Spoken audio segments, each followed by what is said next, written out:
Gloria a Dios. ¿Cómo está, amada iglesia? ¿Bendecidos? ¿En victoria? ¿En Cristo? Amén, ¿verdad? Pues, qué bueno, hermanos, que estén gozosos delante de la presencia del Señor. Venimos a gozarnos, ¿verdad? Venimos a alabar, a glorificar su nombre. Amén. Y pues lo que sigue, el plato fuerte, hermanos, la palabra de Dios, ¿verdad? El alimento. Vamos a hacer una oración para empezar a alimentarnos, ¿verdad?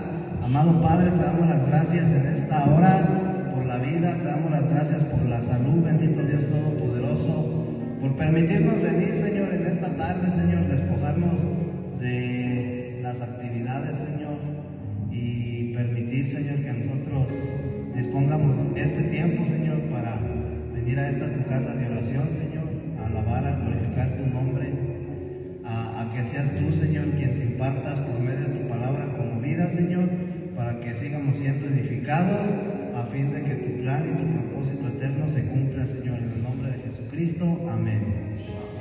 Gloria a Dios, hermanos. Pues ya casi termina la semana, ¿verdad? Ya estamos aquí a 3 días, de finalizar, viernes, sábado, 2 días ya, y se va rápido el tiempo. Vamos a entonces entrar en materia, hermano. Vamos al Evangelio de Mateo, capítulo 16, versículo 18. Vamos a hablar el día de hoy de dos asuntos o de dos temas, de dos cosas principales de los cuales nos habla la Escritura, ¿verdad? Que viene siendo la iglesia y el reino de Dios. Amén. Dice Mateo capítulo 16, versículo 18. Jesús diciéndole al apóstol Pedro, ¿verdad? Y yo también te digo que tú eres Pedro, y sobre esta roca edificaré mi iglesia, y las puertas del Hades no prevalecerán contra ella. Amén. Entonces, la iglesia, hermanos, y el reino son dos temas principales de la Biblia, y son dos temas importantes que nosotros tenemos que conocer, tenemos que saber, ¿verdad? Entonces, tanto como la iglesia como el reino, hermanos, son sumamente importantes dentro de la economía de Dios. ¿Cuál es la economía de Dios, hermano? Porque entonces decir, bueno, pues ¿cuál es la economía de Dios? ¿A qué se refiere el hermano cuando habla de la economía de Dios? ¿Sí? Entonces, la economía de Dios es el impartir de Dios en el hombre a fin de que el hombre, ¿sí?, exprese a Cristo. Es decir, que Dios a través de nuestro Señor Jesucristo siembra la semilla, ¿sí? La semilla de Cristo es sembrada dentro del hombre en su espíritu para que esta semilla pueda producir un fruto, pueda producir y dar fruto. Amén. Entonces, son cosas importantes, hermano. Mira, Mateo capítulo 3, versículo 1 y 2 nos habla del reino de Dios, ¿sí? Y dice la Escritura ahí en Mateo capítulo 3, versículo 1 y 2, dice la Escritura: en aquellos días vino Juan el Bautista predicando en el desierto de Judea y diciendo: arrepentíos, porque el reino de los cielos se ha acercado. Amén. Entonces, Juan el Bautista, hermanos, predicaba la venida del reino de los cielos, ¿sí? Él decía: arrepiéntanse, porque el reino de los cielos se ha acercado. Ahora, conforme a la economía de Dios, ¿qué significa arrepentirse, hermanos. Porque muchas de las veces nos dicen, arrepiéntete, pídele perdón a Dios. ¿Sí? Pero el arrepentimiento genuino del cual nos habla la Escritura, hermano, es apartarnos del pecado, de la práctica, ¿sí? De la práctica pecaminosa. Que nosotros dejemos, hermano, de vivir la vida que muchas de las veces estamos acostumbrados a vivir, ¿sí? Entonces nosotros tenemos un ejemplo bien grande en la Escritura, cuando un grupo de personas encuentran a una mujer en el pleno acto sexual, y entonces estas personas la querían matar, la iban a apedrear. Amén. Entonces dice la palabra de Dios que cuando se la presentan a Jesús, ¿verdad? Él, ¿qué es lo que les dice? Quien esté libre de pecados, que arroje la primera piedra. Y dice que la gente empieza a irse, tira la piedra y se empieza a ir. El único que estaba en ese lugar, el único que quedó en ese lugar era Jesús, con la mujer, María Magdalena. Él era el único justo y el único que tenía la capacidad de juzgar a esta mujer, cosa que no hizo. Pero cuando la gente se retira, Jesús le dice a la mujer, levántate, tus pecados son perdonados, vete y no peques más. ¿Sí? Entonces,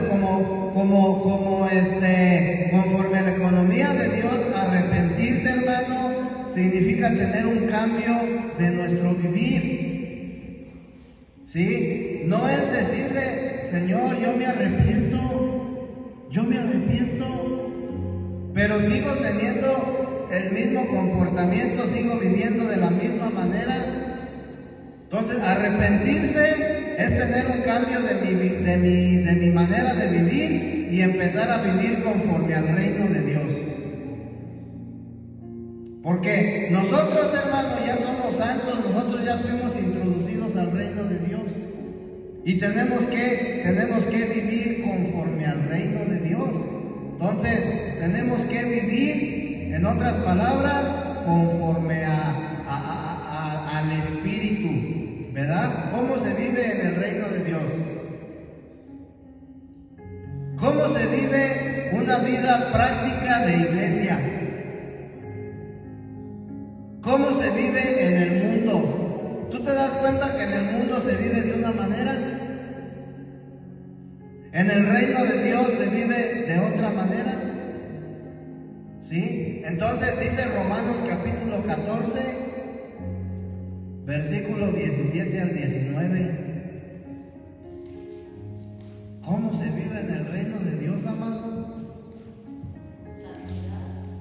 En santidad.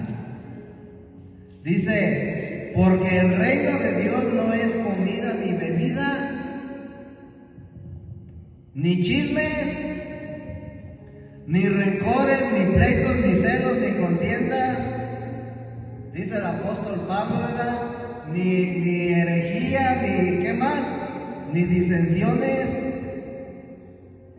¿Sí? Porque el reino de Dios no es comida ni bebida, sino justicia, paz y gozo en el Espíritu Santo. Entonces, ¿tú te das cuenta cómo se vive en el reino de Dios? Conforme al Espíritu. Y luego el versículo 18 dice, porque el que en esto sirve a Cristo, agrada a Dios. Amén. Y es aprobado por los hombres, así que sigamos lo que contribuye a la paz y a la mutua edificación. Entonces, en el reino de Dios, hermanos, se vive conforme a la paz, conforme al gozo y en el Espíritu Santo. Y así es como debemos de vivir. ¿Sí? Amén, gloria a Dios. Entonces, dentro de la economía neotestamentaria de Dios, hermano, Dios gira en torno a su reino. Todo tiene que ver con la iglesia y con el reino de Dios. Todo. Amén. Entonces, la iglesia, hermano, tiene un fundamento. ¿Sí? El reino de Dios, hermano, no puede subsistir sin la iglesia. Y la iglesia no puede subsistir sin el reino de Dios. ¿Sí? Entonces, el fundamento de la iglesia, vamos al Evangelio de Mateo, capítulo 16, del versículo 13 al 16.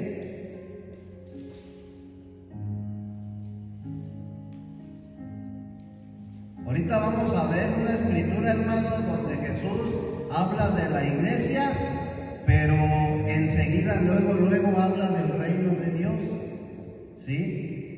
Y dice: viniendo Jesús a la región de Cesarea de Filipo, preguntó a sus discípulos diciendo: ¿quién dicen los hombres que es el Hijo del Hombre? Ellos dijeron: unos Juan el Bautista, otros Elías, y otros Jeremías o alguno de los profetas. Él les dijo: ¿y vosotros quién decís que soy yo? Respondiendo Simón Pedro dijo: tú eres el Cristo, el Hijo del Dios viviente. Amén. Entonces, la iglesia, hermano, tiene un fundamento. Así como un edificio, como una casa, como toda construcción tiene un fundamento, la iglesia tiene un fundamento. Y ese fundamento es la roca, la piedra angular, Jesucristo, hombre, el Hijo de Dios, ¿sí? El Verbo hecho carne. Amén. Entonces, en el libro de Efesios, hermano, en el capítulo 5, en el versículo 32, nos habla de un misterio, un gran misterio, hermano, que se compone de dos cosas. ¿Sí? El apóstol Pablo en Efesios 5:32 menciona de que existe un gran misterio, fíjate, existe un gran misterio que se compone de dos partes. ¿Sí? De Cristo y de la iglesia. Y esto, hermano, dice la palabra de Dios que en otros tiempos no le fue revelado al hombre. Entonces, dice el versículo 32: grande es este misterio, mas yo digo esto respecto de Cristo y de la iglesia. Entonces, Pablo hablaba de un misterio que existía, el cual a él se le fue revelado, y este misterio era Cristo y la iglesia.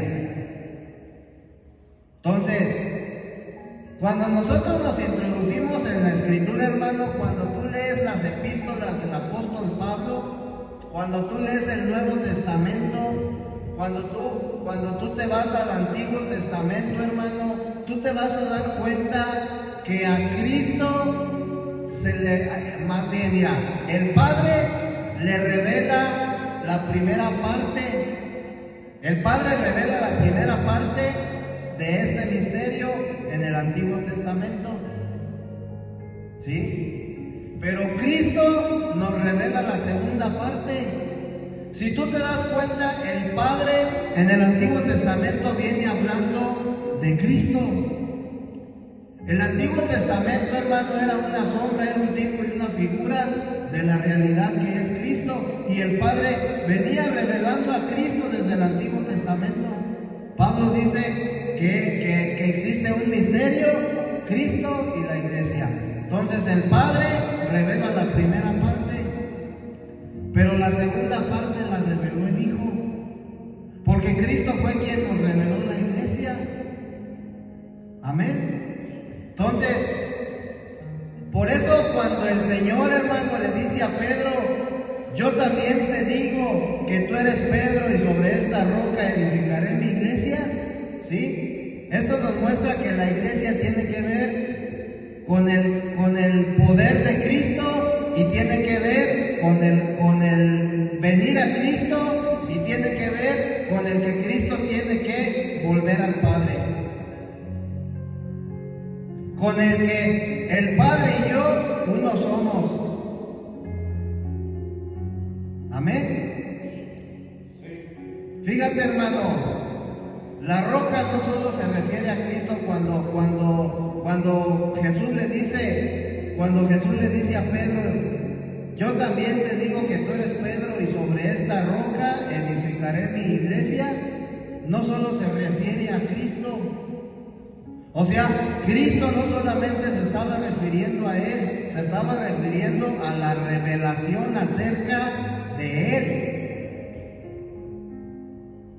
Nosotros, hermano, no podemos ser edificados en nuestra vida espiritual si no se nos ha revelado la roca. ¿Sí?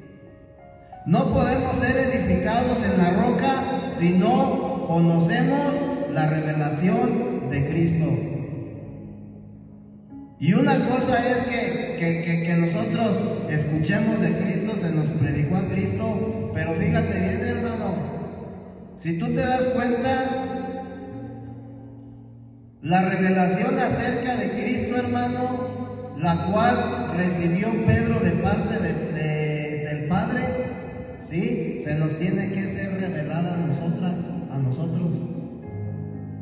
Amén. ¿De qué manera se le fue revelado Cristo a Pedro? ¿En verdad qué le dijo? Tú eres el Hijo de Dios. El Cristo, el Hijo del Dios viviente. Y Jesús le contesta, bien lo has dicho, esto no te lo reveló carne, no te lo reveló sangre, no te lo reveló un hombre. No fue revelación de un hombre, fue revelación divina. Amén. Entonces la iglesia, hermana, es edificada sobre la roca, ¿sí? Es edificada sobre la revelación acerca de Cristo. Si Cristo no se le revela a la iglesia, hermano, la iglesia no puede ser edificada.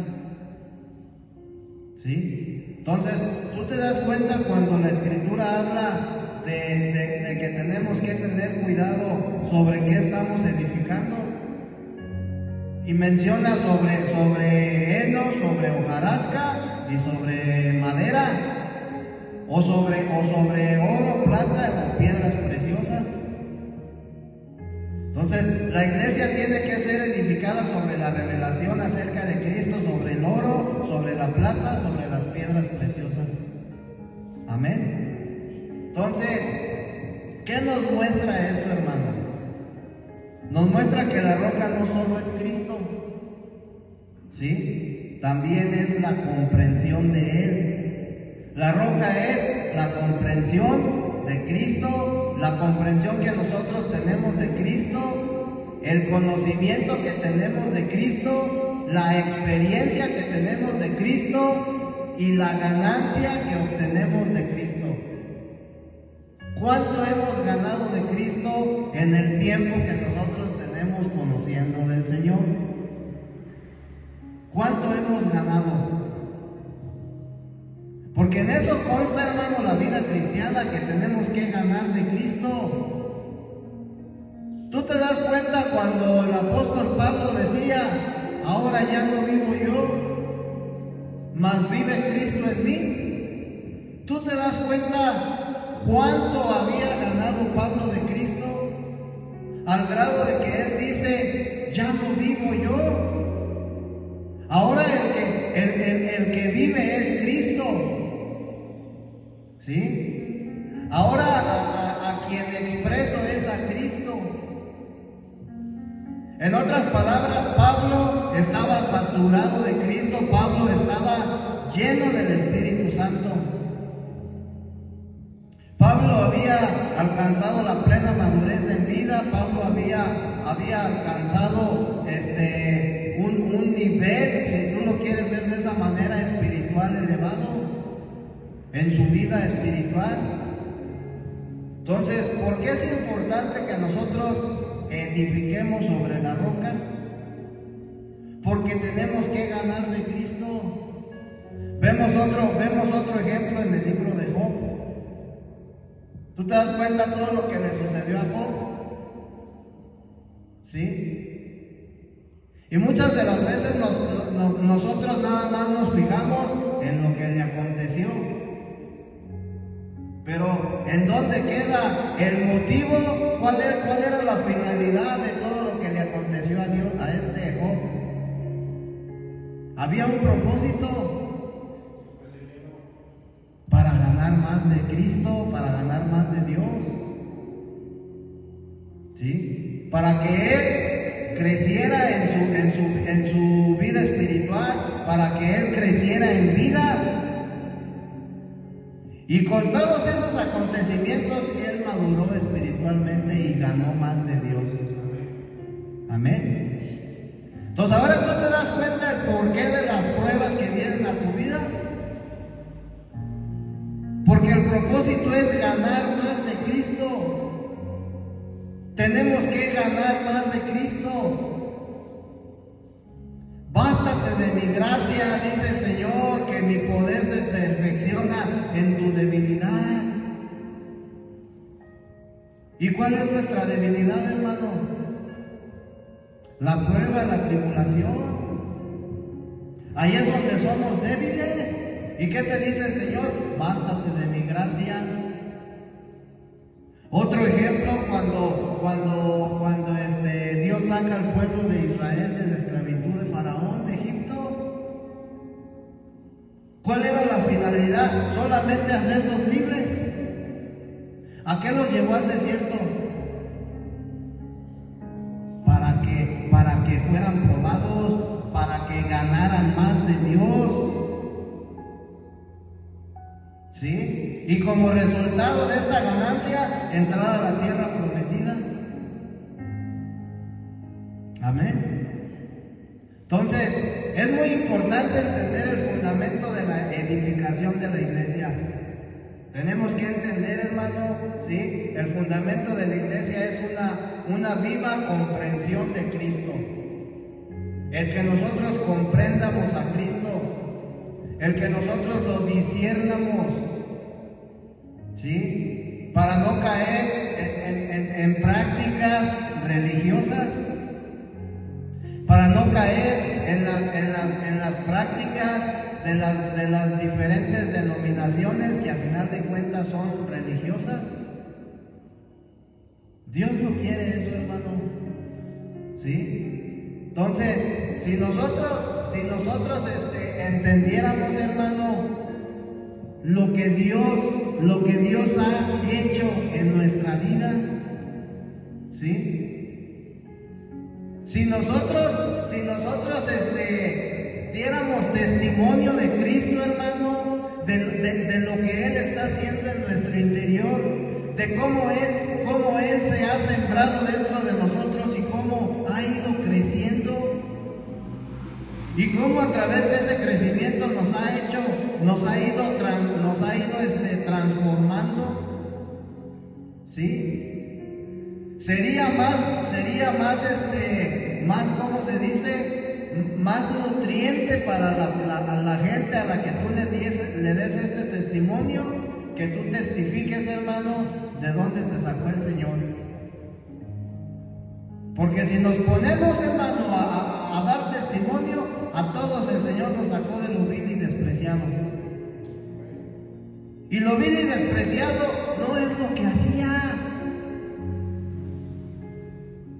sino la condición que tenías. Una condición de pecado, hermano, una condición caída. Esa es una condición de lo vil y de lo despreciado. Entonces, el testimonio que tenemos que dar, hermano, es de Cristo, ¿sí? De que Cristo vino a mi vida, de que Cristo se impartió en mí y que Cristo está forjándose dentro de mí, a fin de que yo lo exprese, a fin de que yo lo represente en la tierra. Amén. Entonces, tenemos que dar la experiencia.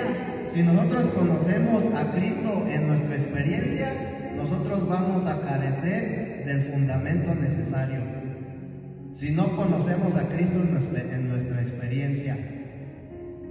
Entonces, ¿qué experiencia hemos tenido de Cristo? Pues esa experiencia es lo que nosotros día a día estamos viviendo. ¿Sí? En Cristo nosotros estamos siendo atribulados y esa es una experiencia de Cristo.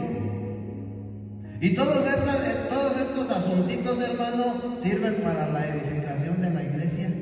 Amén. Entonces, fíjate bien, hermano. Déjame doy un traguito de agua porque se seca la garganta.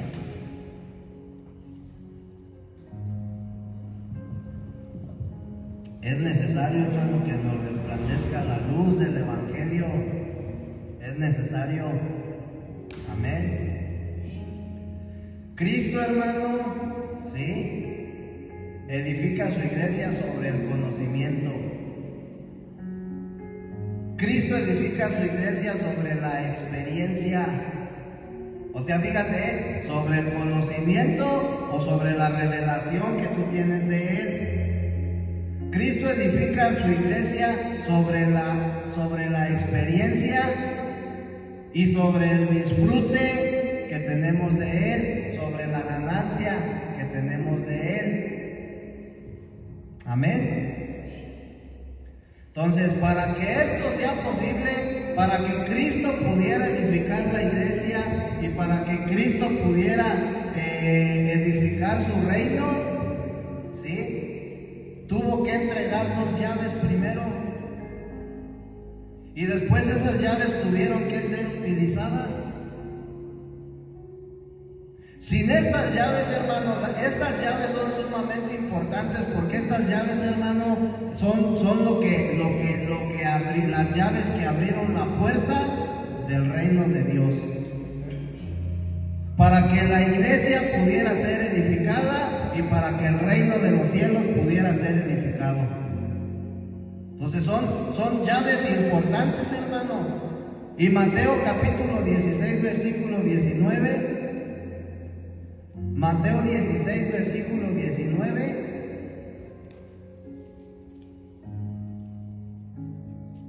Dice la palabra de Dios: y a ti te daré las llaves del reino de los cielos.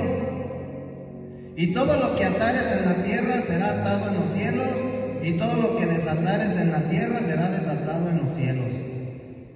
Entonces, ¿a quién se le fueron dadas estas llaves? Al apóstol Pedro. ¿Sí? ¿Cuáles eran estas llaves, hermano? ¿Cuáles eran las llaves que se le dieron a Pedro? Pues precisamente la predicación del Evangelio. ¿Sí? Tanto a los judíos como a los gentiles. ¿Sí? Entonces, después de que el Señor habla de la iglesia, inmediatamente habla del reino. ¿Sí? Y a ti te daré las llaves del reino de los cielos, y todo lo que atares en la tierra será atado en los cielos, y todo lo que desatares en la tierra será desatado en los cielos. Unos versículos atrás, el Señor Jesús estaba hablando de la iglesia. Pero ya aquí en el versículo 19 habla del reino de Dios, del reino de los cielos. Amén. Entonces, ¿qué nos demuestra esto, hermano? Que la iglesia auténtica, ¿sí?, es el reino de Dios. La iglesia auténtica, hermano, no la que se ha corrompido, ¿sí? La iglesia que edificó el Señor. Romanos capítulo 14, versículo 17.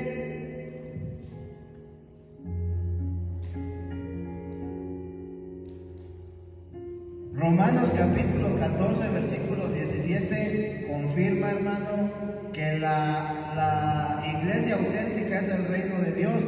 Por eso dice el apóstol Pablo: porque el reino de Dios no es comida ni bebida, sino justicia, paz y gozo en el Espíritu Santo. Amén. Entonces, ¿cuál será la iglesia verdadera? La que está en el Espíritu. Amén.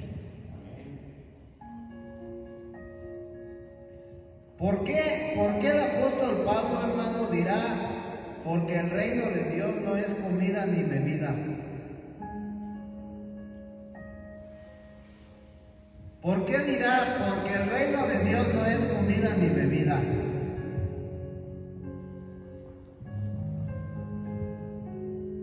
Fíjate bien, hermano, dentro de la iglesia o dentro del cristianismo, hermano, se han adoptado hábitos, ¿sí?, religiosos, prácticas religiosas.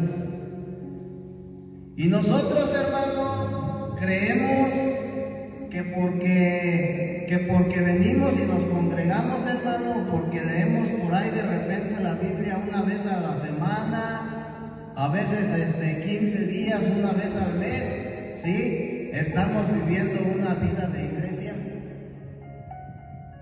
Pero si tú te das cuenta, el apóstol Pablo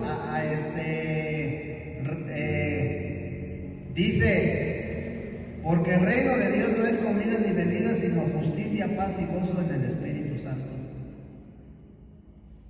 Entonces, ¿qué quiere decir esto, hermano? Que la verdadera vida de iglesia o la verdadera vida apropiada de la iglesia es el cumplimiento del primer aspecto de las llaves del reino de Dios.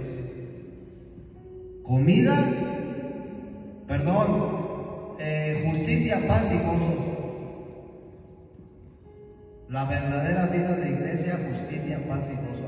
¿Estamos viviendo en justicia? ¿Estamos viviendo en paz? ¿Estamos viviendo en gozo en el Espíritu Santo? Amén. Gloria a Dios, hermano.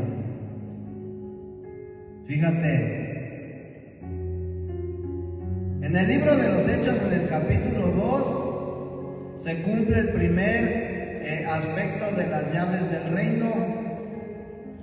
Cuando el apóstol Pedro predica a una multitud después de ser lleno del Espíritu Santo, después de que desciende el Espíritu Santo el día de Pentecostés, él le predica a una multitud judía y en ese momento él utiliza la primer llave. La primer llave es predicar el Evangelio, ¿sí?, a los judíos. Y la segunda llave la utiliza en el libro de los Hechos capítulo 10, ¿sí?, cuando le predica el Evangelio a aquel centurión, cuando lo manda a llamar. Cornelio, hermano, tiene un sueño y Pedro también. Y en el sueño a Cornelio el Espíritu le dice: ve y busca a un tal Simón, a un tal Pedro que anda por ahí, que te venga a visitar para que te predique las buenas nuevas. Y a Pedro se le revela el sueño, ve a la casa de Cornelio y utiliza esa llave que yo te di para que la puerta del reino de los cielos le sea abierta a los gentiles. Amén. Entonces, estos dos casos, Pedro utiliza las llaves que se le fueron dadas. Gloria a Dios. Entonces, cuando nosotros, hermanos, venimos a la predicación del Evangelio, estamos utilizando una llave, hermano.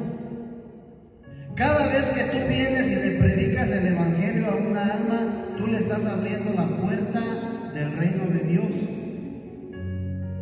para que esa alma sea introducida, hermano. ¿Cuál es nuestro deber? ¿Cuál es nuestra labor? Introducirlas a ese reino. No a una vida cristiana religiosa, ¿verdad que no? Introducirlas al reino de Dios. Esa es la tarea, ese es el trabajo, hermano. Como hijos de Dios, ese es el trabajo que tenemos que hacer. Amén. Porque el reino de Dios, hermano, tiene que expandirse. Tiene que ser expandido en la tierra. ¿Sí? Dios anhela edificar su reino, lo está haciendo. Porque si tú te das cuenta desde Génesis, hermano, aunque el plan eterno de Dios fue truncado, por así decirlo, porque Adán y Eva fracasaron, pero Dios no desistió de su plan, Él continuó con su plan. ¿Sí? ¿Por qué? Porque su plan era, ¿sí?, formar un reino, hermano. Amén. Mira, entonces, en el libro de los Hechos, el día de Pentecostés, Pedro usa una llave, ¿verdad?, para abrir el reino de los cielos a los judíos. Y la segunda llave ya vimos que fue utilizada con Cornelio en Hechos 10. Amén. Entonces, ¿qué es lo que dice el libro de Efesios? Ahora vamos a entender por qué el libro de Efesios, capítulo 2, versículo 19 al 22 dice, fíjate bien, tanto judíos como gentiles, dice, ¿verdad?, son edificados juntamente como una sola iglesia. Eso es lo que dice Pablo. Así que ya no sois extranjeros ni advenedizos, sino conciudadanos de los santos y miembros de la familia de Dios, edificados sobre el fundamento de los apóstoles y profetas. ¿Sí te das cuenta entonces cómo fue edificada la iglesia? Sobre el fundamento de los apóstoles y profetas. La primitiva. Y el día de hoy, hermano, la iglesia se desvió, se introdujo la apostasía y la iglesia está siendo edificada conforme a sabiduría de hombre. ¿Es triste? Es triste, hermano. Dice el versículo 20, edificados sobre el fundamento de los apóstoles y profetas, siendo la principal piedra del ángulo Jesucristo mismo, en quien todo el edificio bien coordinado va creciendo para ser un templo santo en el Señor, en quien vosotros también sois juntamente edificados para morada de Dios en el Espíritu. Para morada, dice, de Dios en el Espíritu. ¿Sí? Y hermano, decía el hermano ahorita hace un momento, cuando dice el Señor, yo me voy a preparar muchas moradas. ¿Sí? Para que esas moradas, hermanos, estén listas, estén preparadas, era necesario que viniera el Espíritu Santo. ¿Sí? Acuérdate, hermano, que nosotros moramos en Cristo y Cristo mora en nosotros. O moradora de Sión, dice la alabanza. Entonces, dice, así que ya no sois extranjeros ni advenedizos, sino conciudadanos de los santos y miembros de la familia de Dios. Amén. Tanto judíos como gentiles. Una misma familia. Amén. Entonces, cuando en el Nuevo Testamento, hermano, estamos hablando de la iglesia, en otras palabras, estamos hablando del reino de Dios. ¿Sí? ¿Por qué? Porque la realidad del reino se halla en la iglesia. ¿Sí? ¿Cuál era la realidad de Adán? A ver, ¿cuál era su realidad de Adán? Eva. ¿Sí? ¿Cuál era la realidad de Adán? Cristo. ¿Cuál es la realidad de Cristo? La iglesia, su reino. ¿Cuál es nuestra realidad? Cristo. Amén. Entonces, la realidad del reino se halla en la iglesia, hermano. Amén. Por eso el Evangelio de Marcos, capítulo 4 el Señor habla específicamente del reino. ¿Sí te acuerdas de la enseñanza que veíamos la semana pasada, fue, amado? Cuando hablábamos del reino de Dios, de cómo es sembrada la semilla para que el reino de Dios sea producido, amén. Entonces, en el capítulo de Marcos 4 se halla la parábola de la semilla, se halla la parábola del sembrador. La del sembrador es una y la de la semilla es otra. Dice capítulo 4, versículo 26 al 29, Evangelio de Marcos. La parábola de la semilla, hermano. Decía además, así es el reino de Dios. Fíjate, cómo es el reino de Dios. Aquí nosotros vamos a ver cómo es el proceso para que el reino de Dios pueda ser edificado. Y dice, así, decía además, así es el reino de Dios como cuando un hombre echa semilla en la tierra y duerme y se levanta de noche y de día, y la semilla brota y crece sin que él sepa cómo. El sembrador siembra la semilla y dice que se levanta de noche y de día. ¿A qué se levanta? A ver, ¿verdad? Si ya brotó la planta, a cuidar la semilla. Pero dice que crece sin que él sepa cómo. ¿Sí? Porque de suyo lleva fruto la tierra, primero hierba, luego espiga. Fíjate el procedimiento de la vida espiritual. Fíjate el crecimiento de la vida cristiana. Fíjate cómo Cristo se va desarrollando. Esta semilla es Cristo. Y dice que esta semilla primero es hierba, después espiga, después grano lleno en la espiga, y cuando el fruto está maduro, enseguida se mete la hoz, porque la siega ha llegado. ¿A qué te suena, hermano? Al proceso que tú vas teniendo en tu vida espiritual, hermano Rodo. Desde que se te fue sembrada la semilla, ¿sí? Y nosotros estamos viendo el proceso, ¿sí? Y crece sin que él sepa cómo, porque de suyo lleva fruto la tierra.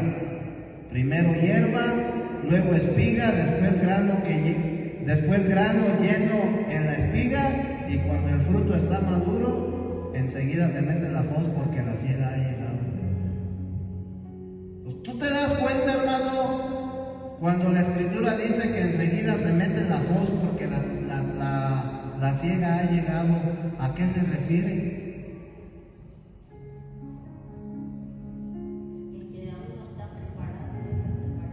¿Será a que morimos? ¿A que Cristo viene por una iglesia madura? ¿A que Cristo viene por una iglesia que ha sido procesada y que alcanzó la madurez, que ya está preparada para ser, ¿qué dice? Segada, para que venga la siega, ¿sí? Entonces nosotros, hermanos, tenemos que saber y tenemos que entender esta parte. La vida espiritual no consta de ritos, no consta de prácticas, no consta de cosas religiosas, hermano. La vida cristiana consta de que nosotros tenemos que desarrollarnos en el espíritu. La semilla que fue sembrada, hermano, un día en nosotros, tiene que crecer, se tiene que desarrollar. Ese es Cristo, hermano, dentro de ti. Cristo que vino a ser morada en ti, ¿sí? Está siendo procesado dentro de ti, a fin de que un día esté listo, esté preparado, se exprese, ¿sí? Para para que cuando venga Cristo por la iglesia seamos glorificados, nuestros cuerpos sean glorificados. Entonces, nosotros vemos, hermano, a través de esta parábola tú te puedes dar cuenta que el reino de Dios es un asunto de vida. Es un asunto de vida, hermano, y esto no tiene nada que ver con lo que tú ves dentro del cristianismo.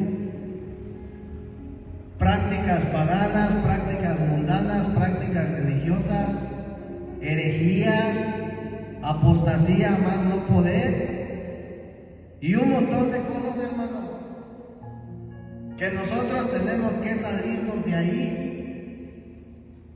Si te das cuenta que cuando dice ¿cómo se dice? El apóstol Juan en Apocalipsis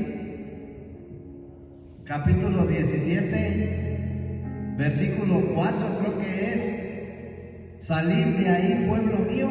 ¿Sí es 17 o es 18? 18:4. Salid de ahí, pueblo mío, salid de ella, pueblo mío. ¿Sí? ¿A quién se está refiriendo cuando dice pueblo mío? ¿Se referirá a los católicos? ¿Se referirá a los paganos? No, se refiere a los santos, hermano, al pueblo de Dios, tanto judíos como gentiles. Salid de ahí. ¿De dónde nos tenemos que salir? De todo ¿cómo se dice? De toda la apostasía, hermano, que se está viviendo dentro de las iglesias.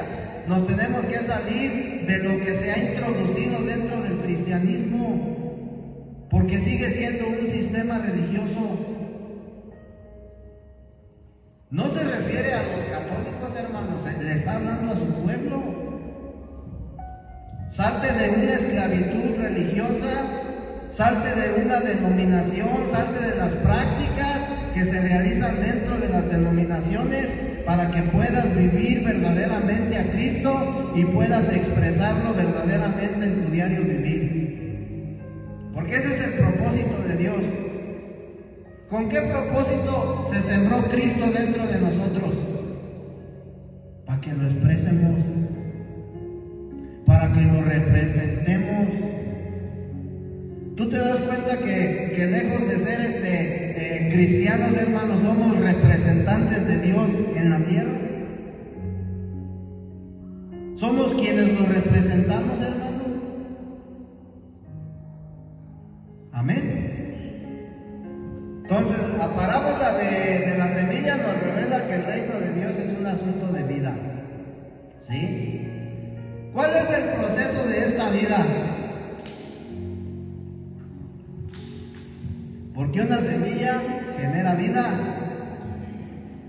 brota, crece, lleva fruto, madura y produce una cosecha.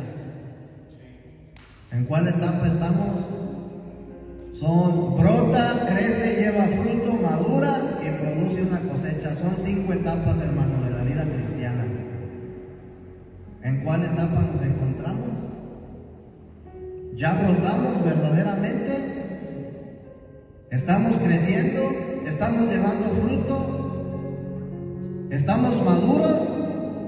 ¿Estamos listos para la cosecha? Gloria a Dios, ¿verdad? El proceso de la vida del reino, hermano. El proceso de la verdadera vida cristiana. Lo que nosotros conocemos como vida cristiana es la vida del reino. Amén. Gloria a Dios. Y en los versículos de 27 y 28 de Marcos, de aquí mismo del capítulo 4, ¿sí? Nosotros vemos el crecimiento espontáneo de la semilla. Marcos capítulo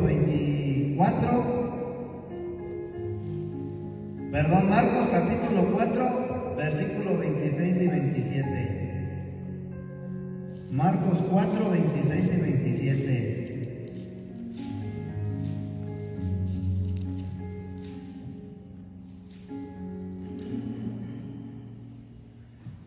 Hay un crecimiento espontáneo de la semilla semilla. En el versículo 27 dice, y duerme y se levanta de noche y de día, y la semilla brota y crece sin que él sepa cómo.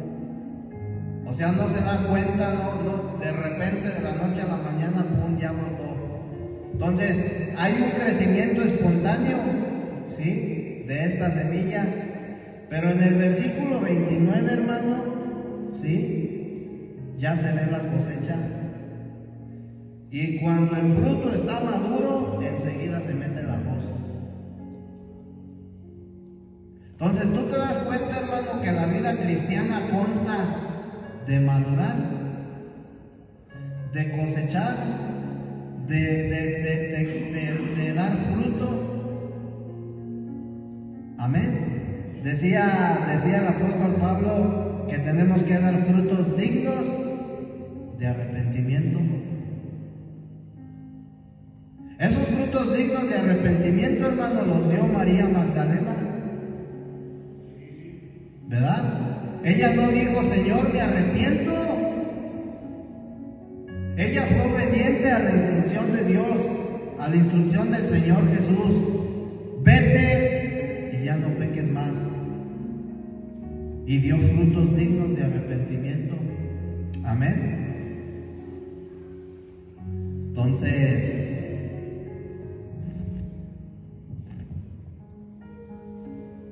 a través de esta parábola, hermano, de Marcos, nosotros podemos ver lo que es el reino de Dios.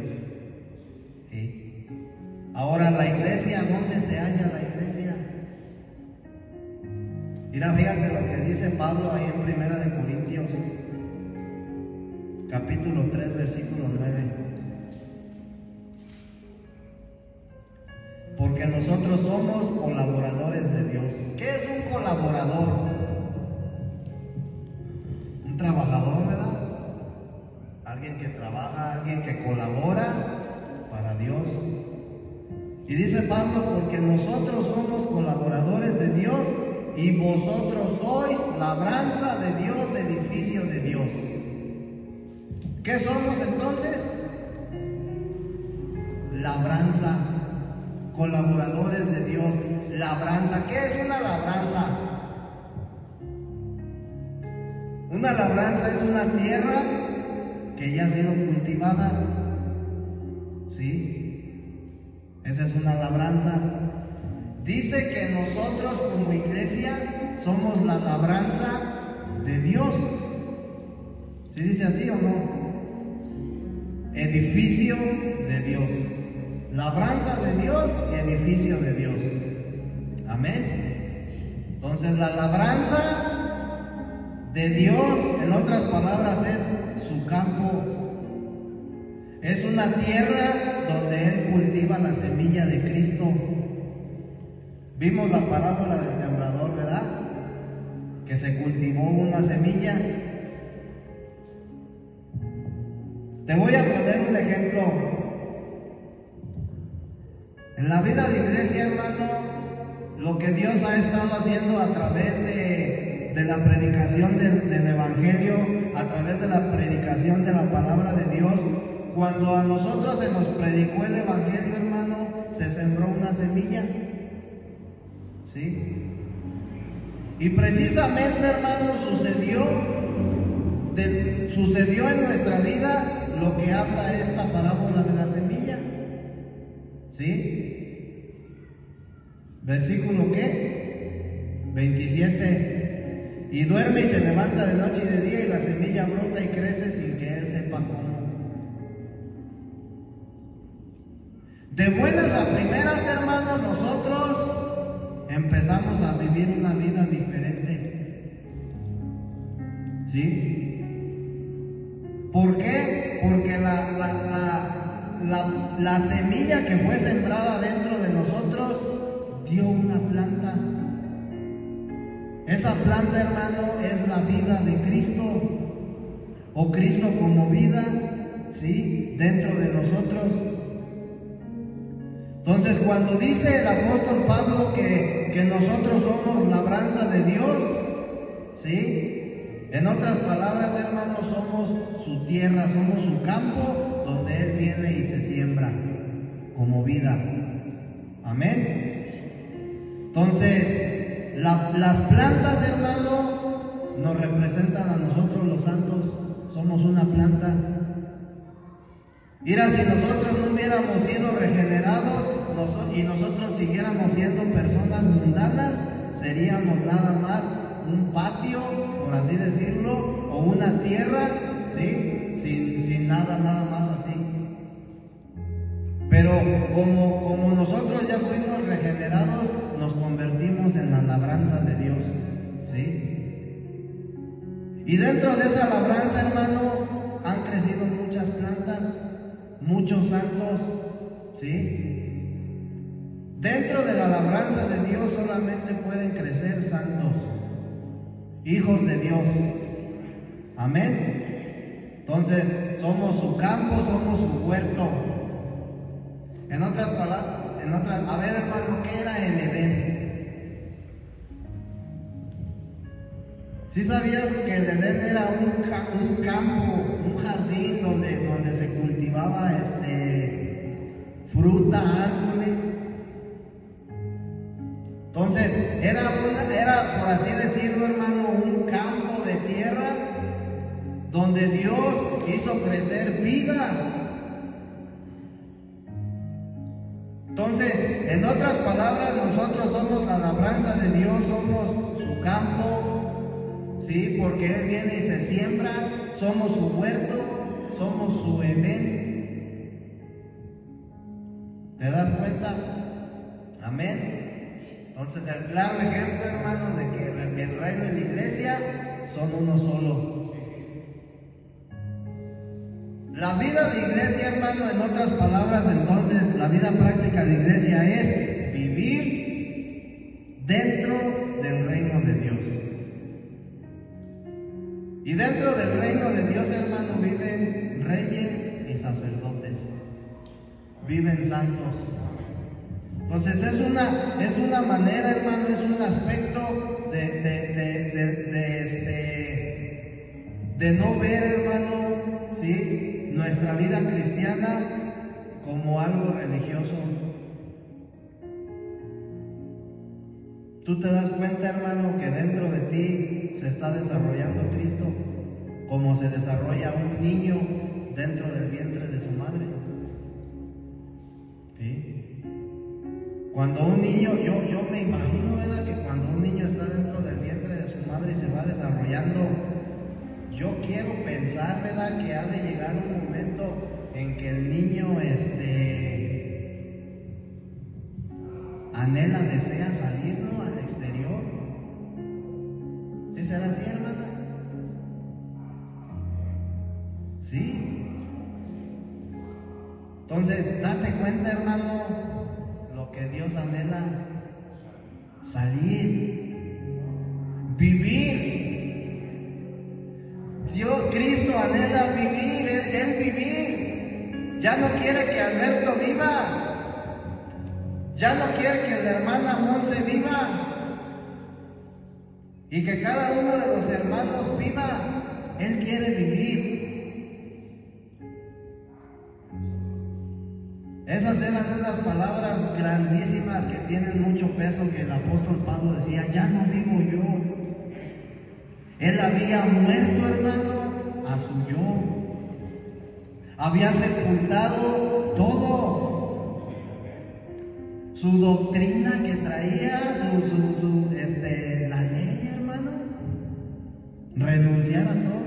Ya no vivo yo. Ahora el que vive es Cristo. Amén. Gloria a Dios, hermano. Pues hay que producir fruto. Amén.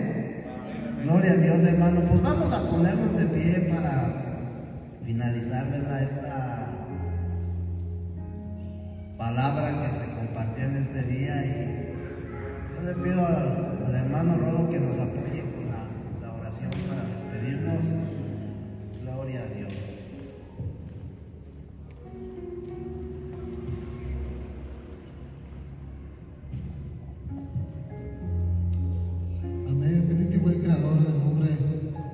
Jesucristo, Padre eterno, te damos gracias por esta palabra tremenda compartida por tus siervos vidas, amado y buen Dios. Ayúdanos, Señor, a crecer para salvación, Padre eterno. En este mundo contaminado, Padre eterno, en este mundo corrompido, bendito y buen Dios, que tiene como finalidad desviar a tus santos, te pido que pongas en cada uno de mis hermanos el querer como el hacer a tu buena voluntad. Ayúdanos, amado y buen Dios, a crecer en la gracia y en el conocimiento de tu Hijo Jesucristo, y no dejar de poner la mira en las cosas de arriba, Padre, y dejar de poner la mira en las cosas pasajeras de esta tierra que está pronta, Señor, a ser destruida, amado y buen Dios. Te bendecimos y te alabamos, te pedimos, Padre, que nos sigas levantando siervos y siervas, que nos ayudes, Padre amado, que día con día que nos prestes la vida sea con la finalidad de que Cristo sea formado en nosotros, y que te entreguemos, Señor, el ego, el orgullo, la vanagloria, esa mala manera de vivir, bendito y buen Dios. Ayúdanos, Padre eterno, ayúdanos a amarte por sobre todas las cosas y amar a nuestro prójimo como nosotros mismos, bendito y buen Dios. Y te pedimos que sigas añadiendo a la iglesia, bendito y buen Dios, aquellos que han de ser salvos. Te pedimos por aquel hermano y hermana que está pasando por desánimo, por confusión, bendito y buen Dios. Te pedimos que no permitas, Padre eterno, que se suelten de tu mano. Ayúdanos, amado y buen Dios, a que pongan su mirada en la cruz del Calvario, para que no dudemos, bendito y buen Dios, que nos amas con amor eterno. Nos retiramos de este lugar, Padre, de tu presencia, agradeciéndote, bendito y buen Dios, por las personas que vinieron a tu casa hoy. Permítanos llegar con bien, permítanos pasar una buena noche. Si es tu voluntad, pon en nuestro camino a alguien a quien podamos ser de bendición, bendito y buen Dios. Y te damos gracias por tu amor y por tu misericordia. En el nombre de Jesús. Amén. Amén.